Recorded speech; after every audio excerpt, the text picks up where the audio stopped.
ஒரு நாள் ராத்திரி கார்த்தி நல்லா தூங்கிட்டு இருக்கும் போது அவன் போனுக்கு ஒரு மெசேஜ் வருது. நம்பர் இல்லாத வந்த அந்த மெசேஜை ஓபன் பண்ணி பார்த்தப்ப அதுல வெறும் 3 வார்த்தை தான் இருந்துச்சு. உன்னை நான் பாத்துக்கிட்டு இருக்கேன் அப்படின்னு. நைட்டு 1 மணிக்கு பேர் இல்லாம நம்பர் இல்லாம வந்த அந்த மெசேஜை பார்த்த அவனுக்கு உடம்பெல்லாம் சில்லுன்னு ஆகி கை கால்லாம் நடுங்க ஆரம்பிச்சிருச்சு. பயத்துல உறைஞ்சே போயிட்டான். மெதுவா ஜன்னலை திறந்து வெளியில எட்டி பாக்குறான். தெருவுல இருக்கிற அந்த கம்மியான லைட் வெளிச்சத்துல அவனுக்கு எதுவுமே தெரியல. ஆனா அடையாளம் தெரியாத யாரோ 2 பேரு அவனை முறைச்சு பாக்குற மாதிரி ஒரு உணர்வு மட்டும் அவனுக்கு இருந்துகிட்டே இருந்துச்சு. நைட்டு பயத்தோட தூங்காமலே ஓட்டுன அவன் பொழுது விடிஞ்சதும் நேரா அவனுடைய க்ளோஸ் ஃப்ரெண்டான சூர்யா வீட்டுக்கு ஓடுறான். மச்சான், நேத்து ராத்திரி யாரோ எனக்கு மெசேஜ் அனுப்பி மிரட்டுறாங்கடா, எல்லாமே ஒரே அமானுஷ்யமா இருக்கு, பயமா இருக்கு அப்படின்னு கார்த்தி சொன்னதும் அதுக்கு சூர்யா, எதுக்கு அப்படி பயப்படுற, கவலைப்படாத, நான் இருக்கேன்ல, எதுவா இருந்தாலும் பாத்துக்கலாம், இன்னைக்கு ராத்திரியும் உன் ரூமுக்கு போவோம், நான் உன் கூடவே இருக்கேன் அப்படின்னு சூர்யா அவனுக்கு தைரியம் சொல்லி கூட இருக்கிறான். அன்னைக்கு சாயந்தரம் 2 பேரும் கார்த்தியோட ரூமுக்கு போறாங்க. நேரம் கடக்குது, கொஞ்சம் கொஞ்சமா இருட்டாகுது. திடீர்னு கரண்ட் கட் ஆகுது. ரூமு மொத்தமும் இருட்டாயிடுச்சு. கார்த்தி பயத்துல சூர்யா சூர்யா எங்கடா இருக்க அப்படின்னு கத்துறான். சூர்யா ஒரு மெழுகுவர்த்தியோட வரான். பயப்படாதடா, இங்கதான் இருக்கேன் அப்படின்னு.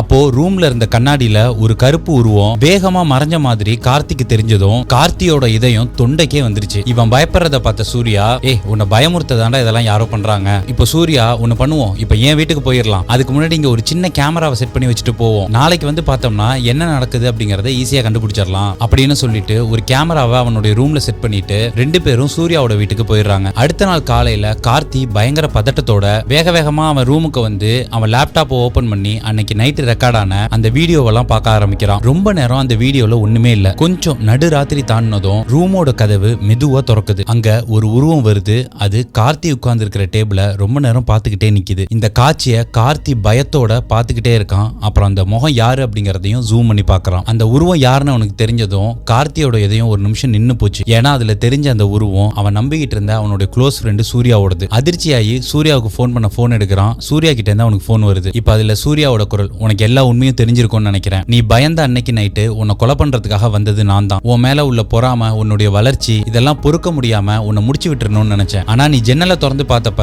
எங்களை பார்த்துட்ட அப்படிங்கிற பயத்துல வண்டியில வேகமா வந்ததுல ஆக்சிடென்ட் ஆகி செத்துட்டேன். நான் செத்ததுக்கு காரணம் நீதான்டா, உன்னை சும்மா விடமாட்டேன், ஏன் கூடவே உன்னை கூட்டிட்டு போகாம விடமாட்டேன் அப்படின்னு அந்த குரல்ல ஆக்ரோஷமா கேட்டதும் பயத்துல உறைஞ்சு போய் உட்கார்றான் கார்த்தி. நம்ம நிழல் மாதிரி நம்ம கூடவே இருக்கிறவங்களோ நம்ம நம்புறவங்களோ சில சமயங்கள்ல அவங்க நம்மள வீழ்த்த காத்திருக்கிற இருட்டா கூட இருக்கலாம். அதனால யாரையுமே கண்மூடித்தனமா நம்புறது ஆபத்து.